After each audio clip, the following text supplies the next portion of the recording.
ఉషోదయం ప్రేమించు కాపరి ఉషా కిరణాలు ఉదయకాలపు వాక్య ధ్యానమునకు మిమ్మల్ని ఆహ్వానిస్తున్నాం. ప్రార్థన. సర్వోన్నతుడైన గొప్ప దేవ యేసయ్య, ఈ ఉదయకాల సమయానికై స్తోత్రములు చెల్లించుకుంటున్నాను. తండ్రి, మమ్మల్ని ప్రేమించి మరి యొక్క దినమును అనుగ్రహించిన నీ కృప కొరకు వందనాలు చెల్లించుకుంటున్నాను. ఈ ఉదయకాల సమయమున నీ వాక్యము చేత నన్ను తృప్తిపరచుము. కార్యక్రమం వీక్షిస్తున్న ప్రతి ఒక్కరిని ఆదరించుము, బలపరచుము, నడిపించుము. తండ్రి, మేము నాయన నీ వైపు చూడుటకు మాకు అనుగ్రహిస్తున్న ఈ తరుణాన్ని బట్టి స్తోత్రములు చెల్లించుకుంటూ ఈ ఉదయకాల సమయంన నాతోనూ కార్యక్రమం వీక్షిస్తున్న ప్రతి ఒక్కరితోనూ మాట్లాడమని యేసు పరిశుద్ధ నామమున అడిగి వేడుకుంటున్నాను పరమ తండ్రి, ఆమేన్. ఈ ఉదయకాలపు వాక్య భాగము అపోస్తల కార్యములు 3వ అధ్యాయము 3వ వచనము నుండి 7వ వచనం వరకు ఉన్న వాక్య భాగమును చదువుకుందాం.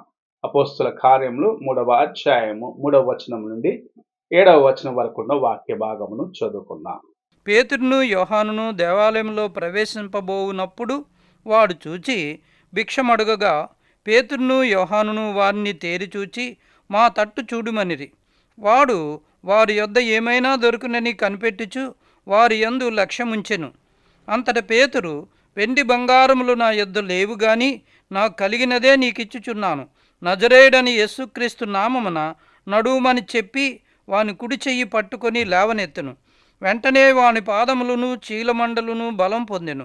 మనము చదివిన వాక్య భాగములో పేతురు యోహాను దేవాలయంకు వెళ్ళినప్పుడు అక్కడ భిక్షము అడిగేదాని కోసము కూర్చున్న ఒక కుంటివాణ్ణి యొక్క జీవితమును మనకు చూపిస్తున్నది. అతడు ఎన్ని సంవత్సరాలుగా అక్కడ తన యొక్క జీవనోపాధి కోసము కూర్చొని సహాయం అడుగుచున్నాడో మనకైతే తెలియదు. కానీ దేవుని సేవకులైన పేతురు యోహాను అక్కడికి వెళ్ళినప్పుడు వారి దగ్గర నుండి ఏమైనా అతనికి దొరుకుచున్నదేమో అని ఎదురు చూసిన వాడిగా ఉండటం చూస్తూ ఉన్నాను. వెండి బంగారము దొరకవచ్చు, నా యొక్క అవసరతకు, నా యొక్క కుటుంబమునకు సహాయముగా ఏమైనా దొరుకుతుందని ఎదురు చూస్తూ ఉన్నాడు. కానీ అతడు ఊహించిన దానికన్నా గొప్ప కార్యమును ఇక్కడ పేతురు యోహానులు అతనికి చేయటము చూస్తూ ఉన్నాం.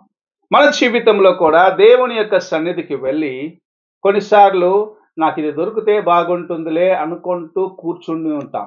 ఇది నాకు అవసరము, ఇది దొరికితే బాగుంటుంది అన్న తలంపుతో కూర్చొని ఉంటాము. కానీ ప్రభు అంతకన్నా గొప్ప కార్యములను మన కోసము దాచి ఉంచి ఉన్నాడనేది జ్ఞాపకము చేసుకోవాలి. నీవు అడిగి ఊహించిన దానికన్నా గొప్ప కార్యములను చేసేవాడు మన ప్రభు. నీ తలంపులకు ఆయన తలంపులకు తూర్పు నుండి పడమట వరకు ఎంత దూరమో అంత దూరం ఉన్నది. నీ తలంపులు మానవ స్వభావముతో నింపబడినవి. అయితే ఆయన దేవాతి దేవుడు, ఆయన యొక్క తలంపులు ఉన్నతమైనవిగా ఉంటున్నాయి. ఆయన నిన్ను ఆశీర్వదించాలని ఆశ కలిగి ఉన్నాడు. నీవైతే కొంచెం కాలము ఉపశమనము కోసము ఏమైనా నాకు దొరికితే చాలు అన్న తలంపుతో నింపబడి ఉన్నాడు. కుంటి వారి యొక్క స్థితి అదే. నా కుటుంబమునకు ఏమైనా సహాయము దొరుకుతుందేమో, నా యొక్క ప్రతిదిన అవసరత తీరేదానికి ఏవైనా సహాయము చేస్తారేమో అని ఎదురు చూసినాడు. అయితే పేతురు యోహానులు అక్కడ వచ్చినది దేవుని సన్నిధిలో ఆయన యందు ఆనందించేదానికి మాత్రమే కాదు, ఆ దినమున ఆ కుంటివాడు అక్కడ బాగుపడవలసిన వాడిగా ఉన్నాడు.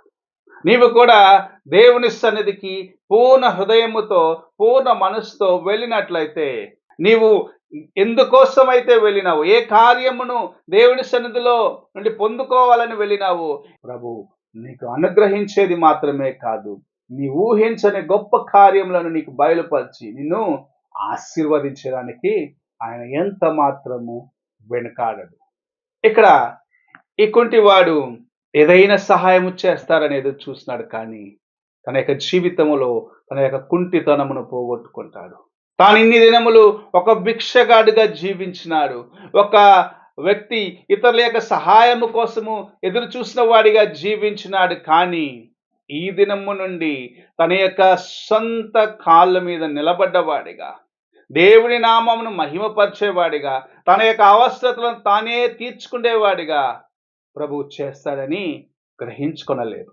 అయితే ప్రభు తన ఊహకు మించిన కార్యములను చేసి తన సేవకులను పంపించి తన యొక్క శరీరంలో ఉన్న బలహీనతను శుద్ధి చేసినాడు, లేక బలహీనతను స్వస్థపరిచినాడు.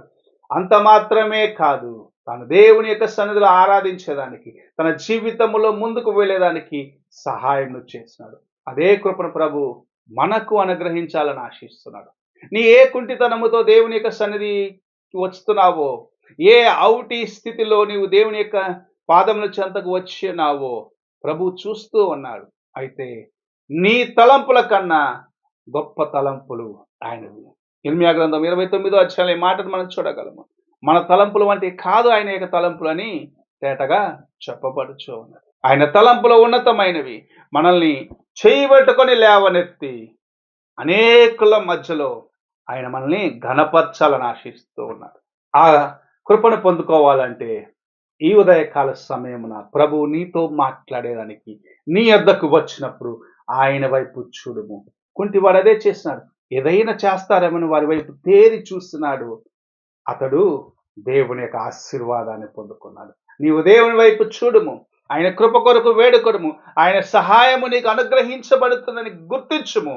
అప్పుడు ప్రభు తన యొక్క కార్యములను నీ జీవితంలో సంపూర్ణము చేసి నిన్ను ఆశీర్వదించేదానికి నీకు సమీపముగా ఉన్నాడని గుర్తించగల. పేతురు యోహాను చెప్పిన రీతిగా ప్రభు నీ చేతిని పట్టుకొని లే అని చెప్పి నిన్ను అనేకులకు ఆశీర్వాదకరముగా చేయుటకు వేచి ఉన్నాడు. నీవు ఆయన కొరకు సిద్ధమా? ఒక్కసారి నీ హృదయాన్ని పరీక్షించుకో. ప్రార్థన చేసుకుందాం. పరిశుద్ధుడైన యేసయ్య, ఈ ఉదయకాల సమయమున నీవు మాతో మాట్లాడిన నీ యొక్క వాక్యం బట్టి వందనాలు చెల్లించుకుంటున్నాం తండ్రి. మేము నీ వైపు తేరి చూసి నీ కృపను సంపాదించుకుంటూ నీవు మా కోసము కలిగి ఉన్న ఉద్దేశములను గ్రహించుటకు సహాయము చేయమని యేసు పరిశుద్ధ నామమున అడిగి వేడుకుంటున్నాను పరమ తండ్రి. ఆమేన్. తండ్రి అయిన దేవుని ప్రేమ, కుమారుడైన క్రీస్తు కృప, ఆదరణకర్తైన పరిశుద్ధాత్మ యొక్క సహవాసం ఎప్పుడును ఎల్లప్పుడూ సదాకాలము తోడై ఉండునుగాక. ఆమేన్.